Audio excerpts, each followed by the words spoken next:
الرحمن السلام علیکم۔ انشاءاللہ آج کی ویڈیو میں آپ کے سامنے 10ویں جماعت کی اردو کی نئی کتاب جو کہ Punjab curriculum and text book board نے حال ہی میں شائع کی ہے اور اس سال سے پنجاب کے اسکولوں میں پڑھائی جا رہی ہے، اس کتاب کے سبق 12 کچھ ذریعہ تعلیم کے باب میں کہ مشقی سوالات کے نہایت آسان جوابات فراہم کروں گا۔ اگر آپ میری سابقہ ویڈیوز جو میں نے اس کتاب کے بارے میں بنائی ہیں دیکھنا چاہتے ہیں تو اس ویڈیو کی ڈسکرپشن میں موجود لنک کو وزٹ کریں۔ تو آئیے ویڈیو شروع کرتے ہیں۔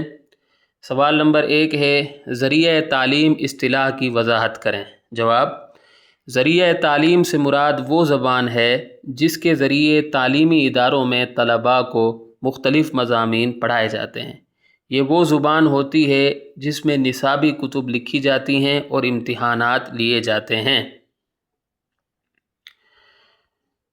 سوال نمبر 2 ہے، بر صغیر میں فارسی زبان کی صورتحال کیا تھی؟ جواب: بر صغیر میں فارسی زبان نہ صرف سرکاری اور دفتری زبان رہی ہے بلکہ علمی و ادبی زبان بھی رہی ہے۔ مرزا غالب اور علامہ اقبال رحمۃ اللہ علیہ جیسے بڑے شعراء نے فارسی میں کلام لکھا ہے۔ بہت سے گھروں میں فارسی بولی جاتی تھی۔ سوال نمبر 3 ہے، اردو کی ترویج میں سب سے پہلے کس نے بنیادی کردار ادا کیا؟ جواب: اردو کی ترویج میں سب سے پہلے صوفیاء اور علماء نے بنیادی کردار ادا کیا۔ انہوں نے اردو کو بر صغیر میں دین کی تبلیغ کا ذریعہ بنایا۔ تو یہ بر یہاں آ گیا ہے، تو آپ جب لکھیں گے تو اس کے ساتھ لکھ لیں، ٹھیک ہے؟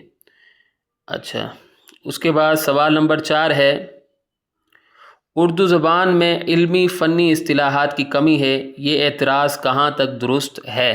جواب: اردو زبان میں علمی فنی اصطلاحات کی کمی ہے، یہ اعتراض درست نہیں ہے۔ اردو زبان الفاظ کا وسیع ذخیرہ رکھتی ہے۔ مسئلہ اصطلاحات کی کمی کا نہیں ہے بلکہ انہیں ذریعہ تعلیم نہ بنانے کا ہے۔ سوال نمبر 5 ہے، وہ کون سی اقوام ہیں جنہوں نے اپنی قومی زبان میں سائنس سمیت ہر میدان میں ترقی کی؟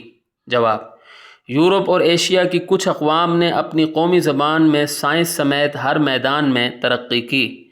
اس ضمن میں یورپ سے جرمنی، روس اور فرانس اور ایشیا سے جاپان اور چین کی مثالیں لی جا سکتی ہیں۔ سوال نمبر 6 ہے، اردو زبان کے 2 اہم ماخذ کون سی زبانیں ہیں؟ یہ کون ہی لکھا ہوا ہے غلطی سے، کون سی زبانیں ہیں؟ جواب: اردو زبان کے 2 اہم ماخذ عربی اور فارسی ہیں۔ ہماری قومی زبان میں بہت سے الفاظ فارسی اور عربی کے ہیں۔ تو یہاں اگر ہماری ویڈیو اختتام کو پہنچتی ہے، امید کرتا ہوں کہ آپ کو میری یہ کاوش پسند آئی ہوگی۔ اگلی ویڈیو تک کے لیے مجھے اجازت دیں۔